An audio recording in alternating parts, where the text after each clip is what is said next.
Num futuro não muito distante, uma conjunção de fatores trágicos afundou o mundo na chamada mãe de todas as guerras, uma conflagração global entre a maioria das grandes nações, disputando por diversos motivos diferentes e sem definição certa de quem era aliado de quem. A ascensão de líderes apolíticos, popstars e com pautas diversionistas foi um dos fatores, a exacerbação das divisões sociais, o nascimento de dezenas de novas divisões e o extremismo cultural foram outros fatores. Estávamos numa sociedade que não lia, viciada em vídeos de poucos segundos e em opiniões apaixonadas baseada na confiança cega ou no ódio. As pessoas não eram capazes de interpretar textos com mais de 100 caracteres e a comunicação havia se deteriorado. Tudo isso convergiu para que a deflagração da Grande Guerra não fosse motivo de organização social, e mesmo não fosse levada a sério pela maioria da população. Em geral, só começavam a questionar os rumos do mundo aqueles que descobriam o câncer pela respiração constante dos gases tóxicos espalhados em toda a atmosfera, ou aqueles que um míssil caía muito próximo de suas casas. A Grande Guerra levou quase um ano, ceifando milhões de vidas, numa taxa jamais vista anteriormente em nenhuma guerra. A ONU parecia nunca ter existido. Após o assassinato do primeiro líder da ONU ao questionar uma nova arma química sendo utilizada na guerra, novos líderes evitavam se intrometer. Mas tudo isso não durou muito. A própria guerra agravou a situação climática. Mesmo debaixo dos constantes apelos da comunidade científica, o planeta entrou em colapso. Foi só quando a primeira temperatura de 100 graus Celsius foi registrada numa cidade, fazendo as águas ferverem e milhares de pessoas morrerem pela falta de um ar-condicionado que mitigasse o calor, que o mundo começou a prestar atenção. O primeiro sinal foi o colapso de várias cadeias alimentares. O segundo foi a estagnação das correntes oceânicas, levando à gradual morte de diversas espécies marítimas cruciais para a manutenção da vida na Terra. Quando os sinais desse colapso planetário substituíram completamente as manchetes e as notícias, fazendo aquela guerra sangrenta parecer nunca ter existido, o mundo se viu diante de um dilema. Os primeiros líderes em guerra a aparecerem em fotos assinando acordos de cessar-fogo e apertando as mãos serviram de exemplo. E isso passou a acontecer com frequência. Até que, no aniversário de um ano da mãe de todas as guerras, as Nações Unidas anunciou o seu fim. As grandes potências aportaram valores bilionários para um fundo gerido pela ONU para salvar o planeta. Esse fundo ficava na posse da Fundação para o Progresso Global, o NGPF. Várias nações se comprometeram com contribuições anuais de dezenas e centenas de bilhões. Uma nova fase surgira. As próximas décadas foram de trabalho intenso. Novas profissões surgiram. Geoengenheiros, químicos e biólogos se tornaram estrelas de TV, inteligências artificiais trabalharam constantemente no processo virando sensação do momento. Surgiram inclusive seitas adorando essas IAs como mães da humanidade e mesmo deuses.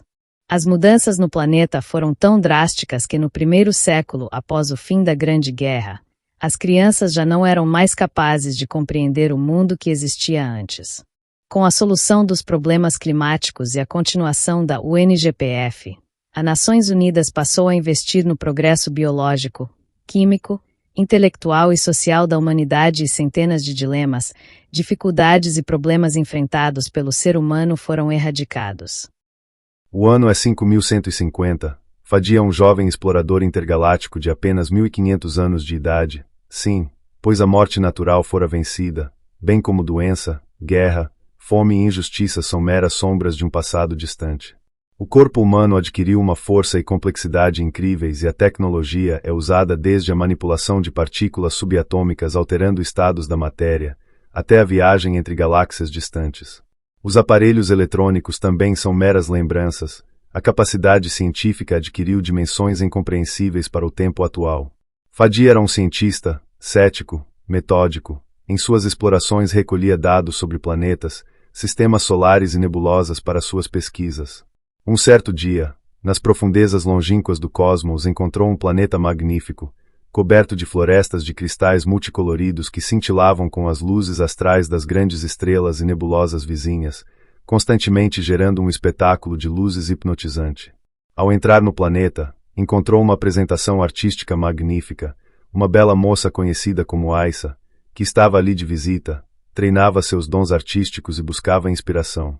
Aissa era uma mulher intuitiva, sonhadora, uma artista que manipulava de fótons, A poeira estelar e criava formas artísticas deslumbrantes dos mais diversos tipos que podiam desde colorir um céu pálido, a desenhar formas numa nebulosa a serem admiradas por seres em diversos planetas. Os dois se conheceram e debateram por horas sobre a natureza daquele planeta exótico. Fadi tentando explicar os aspectos científicos, e Aissa tentando mostrar a beleza e a perfeição e como isso inspiraria os admiradores de suas artes. Eles eram pessoas muito diferentes e com frequência se desentendiam, mas não podiam deixar de retornar àquele local em seu trabalho. Os encontros se tornaram frequentes até que uma amizade surgiu e ambos passaram a confiar, um ao outro, suas experiências passadas. Os dois passaram a ir àquele planeta não apenas a trabalho, mas para ficar horas conversando sobre temas banais e triviais, passaram a se encontrar em outros locais e fazer atividades das mais diversas, juntos. Aissa tentou ensinar o dom artístico a Fadi, mas o rapaz não conseguia fazer nada tão belo como ela fazia. Fadi, por sua vez, tentou ensinar os princípios científicos por trás de todos aqueles materiais que ela utilizava, mas a jovem achou todos aqueles conceitos muito difíceis. As primeiras horas de companhia um do outro passaram a se tornar dias, semanas, anos, décadas, séculos. De amigos, tornaram-se amantes, profundamente apaixonados. Com o passar dos milênios, a paixão fervorosa se transformou em algo sólido e profundo. Aissa e Fadi descobriram um companheirismo e amizades tão duradouro quanto o próprio universo. Juntos, aprenderam a apreciar a eternidade com serenidade. Trocaram promessas de amizade eterna, e sua confiança um no outro era tão imensa que parecia indestrutível. Eles eram alicerces um para o outro, construindo uma vida baseada na reciprocidade e na compreensão. Certo dia, uma encomenda havia chegado em segredo para Aissa. Ela continha um documento da Fundação de Genética do planeta natal de Fadi. Junto ao documento, uma carta informando a natureza da encomenda. Em suas viagens de pesquisa e exploração, Fadi retornava ao seu planeta natal para encontrar-se em segredo com uma amiga de infância. Com ela, tomara a séria decisão de gerar um novo ser juntos. O documento da Fundação de Genética era a prova. Tantos milênios diluíram-se como sal em água e a decepção que Aissa passava neste momento não podia ser explicada em palavras. A jovem sentia-se morta por dentro, nada mais fazia sentido após tamanha traição. Sem pensar muito, ela tomou sua nave e saiu pelo cosmos. Quando Fadi retornou, encontrou o documento sobre a mesa com as letras borradas pelas lágrimas de Aissa. Sem compreender o que acontecia, saiu por todos os locais conhecidos em busca da jovem. Aissa viajara para os confins do universo. Em um dos locais mais distantes já conhecidos, fechou sua mente para a consciência coletiva e para a consciência cósmica para que ninguém a encontrasse, e foi para lá sem levar nada seu, em isolamento total.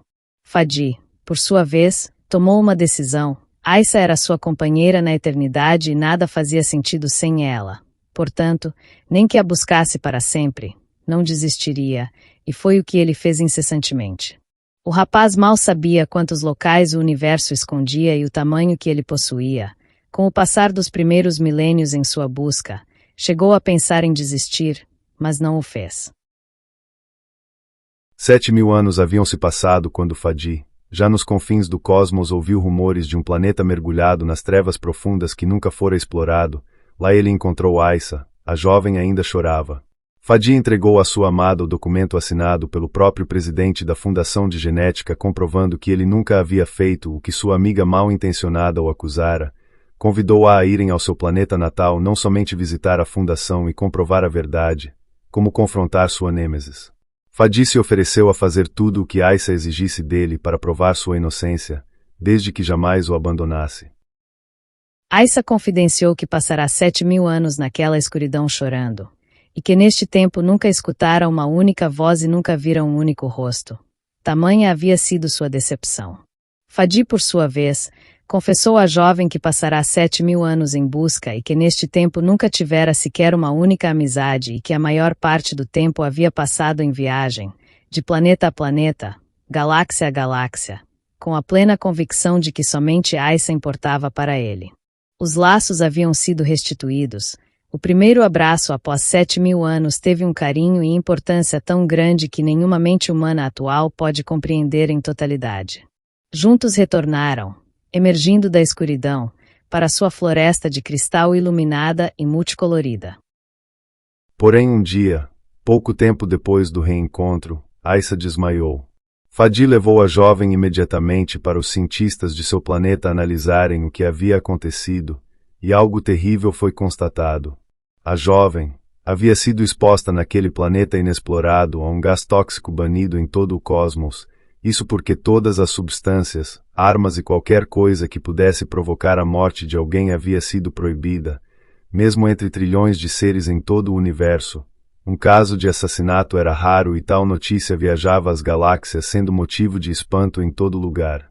Mas tal controle não era total, e naquele pequeno planeta, mergulhado na escuridão, tal gás ainda existia, desconhecido, e Aissa fora exposta a ele por um tempo significativo. Após os exames, o cientista retorna para Fadi com o resultado.